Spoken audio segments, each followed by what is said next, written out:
Good evening. My name is Paul Sack. I live at 4817 Olinda Circle, which is just down the hill here, so I'm a neighbor.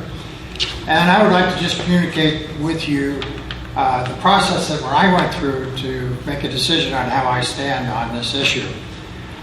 First of all, I want to thank St. Mark's for providing the facility and the opportunity for the community to speak out on how we feel about this proposed issue.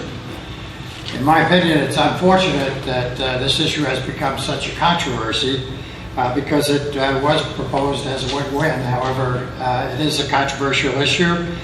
And I guess with all that's going on in our country today, all that's going around in the world, all that's going around in our state, all that's going around in our city, it's hard for me to understand why the repository saw that this was first-page headlines, but they did. I've been a member of St. Mark's for over 49 years, and I know that their participation in this process is to reach out to the community, to open the gates of the church, to make it available to the community. And I think this is a very honorable thing that they're doing, and I respect them for that. I'm proud to be a member of St. Mark's. Edmund Mack is my neighbor and friend. I think he's an excellent councilman. I think you're making a difference, Edmund, in the community, and I know what you're proposing is in the interest of the citizens of this area. Tom and Debbie Verbalis, who have spearheaded the effort to oppose the park, have done so, I believe, because they want to preserve and protect the neighborhood which they love so much.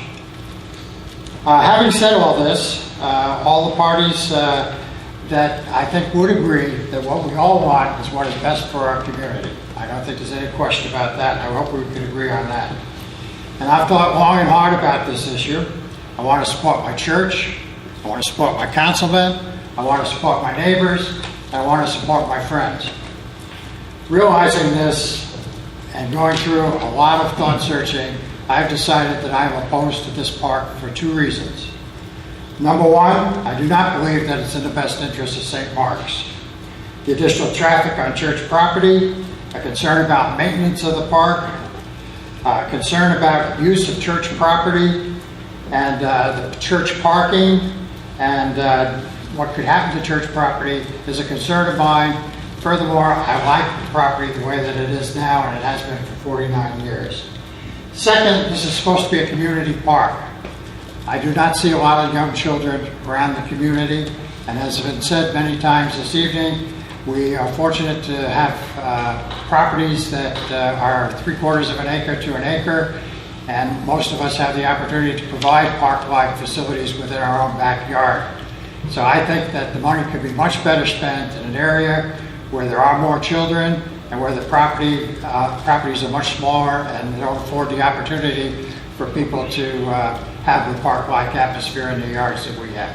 Thank you again for the opportunity to express my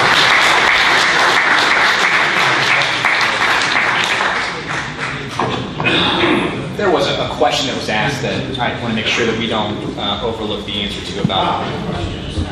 Oh, I'm sorry, about the speaker before you, Mr. Sack.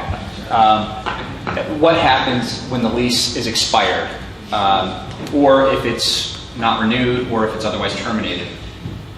If it's terminated within the 3-year period that we've talked about, we've conceptually thought through a amount of money that the church would have to pay the city back for the investment of the labor.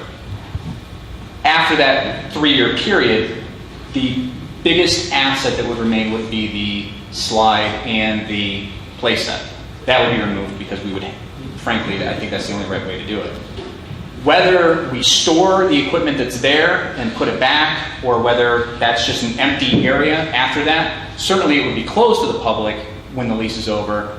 That would have to be something that's worked through. I don't know if anyone's made it that far in analyzing the issue, but certainly after, there would be provisions in this lease that would try to compensate the city as best it could, but that would have to be something that we addressed if this were to go forward. So I hope that answers the question as best as I can.